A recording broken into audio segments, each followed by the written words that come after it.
Chase did something really interesting. He made Bobby Bacala the most sensitive and most loyal member of the crew, a man unafraid of getting his hands dirty, but who has a gentle soul, easily wounded by words.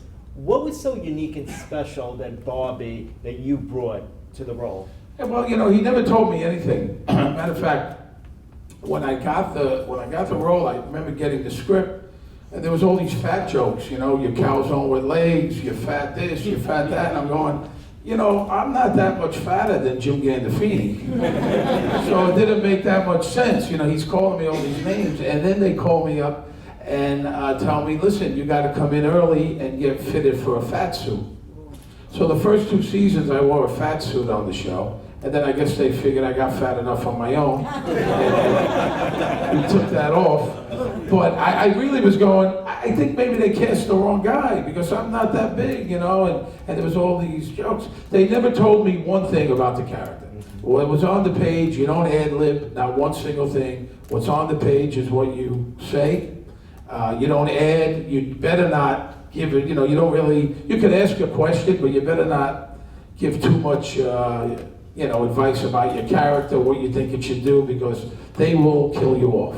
Seriously. That was a serious concern on the show. If you ruffled feathers, if you got somebody pissed off, that you would be gone, you know. And there are some guys who got killed off, who some people swear it was because they, you know, did something wrong, you know. So, yeah, no one ever told me about the character. It just evolved on its own. And you know, it just was what it was. I guess they liked what I was doing. You know, I was always afraid to buy an apartment here. And I didn't buy one until the show was over because I thought they were going to kill me. You know, and when they finally did kill me, David would usually call me.